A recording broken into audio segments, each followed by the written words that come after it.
संपूर्ण महाराष्ट्रात ढगाळ आणि पावसाळी वातावरण तयार झालं असून शेतकरी चिंताग्रस्त झालाय। फेब्रुवारी महिन्यातच वळीव पावसानं राज्याच्या काही भागात हजेरी लावल्यानं काढणीला आलेल्या पिकांना धोका निर्माण झालाय। रविवारी कोल्हापूर जिल्ह्याच्या काही भागात आणि सांगली, सोलापूर जिल्ह्यामध्ये पाऊस झाला, तर आज संध्याकाळी ढगाळ हवामानासह वातावरणात झालेला पराकोटीचा बदल आरोग्यासाठी आणि शेतीसाठी हानिकारक आहे। एकूणच रविवारपासून संपूर्ण महाराष्ट्र अवकाळी पावसाच्या छायेखाली आलाय।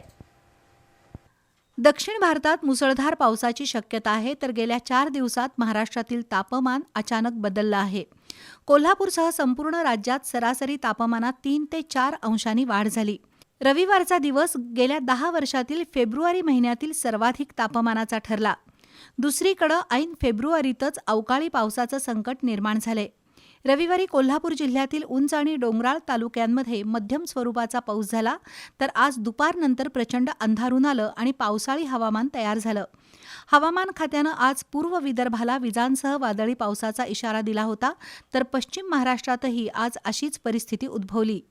आज संध्याकाळी 4 नंतर पन्हाळा, शाहूवाडी, गगनबावडा, आजरा, चंदगड या भागात पावसाळी वातावरण निर्माण झालं। काही ठिकाणी ढगांच्या गडगडाटासह वीज कोसळण्याची शक्यता राज्याच्या आपत्ती व्यवस्थापन विभागानं वर्तवली होती। त्यानंतर संध्याकाळी 5 पासून जिल्ह्याच्या काही भागात तुरळक तर काही भागात मध्यम स्वरूपाचा पाऊस झाला।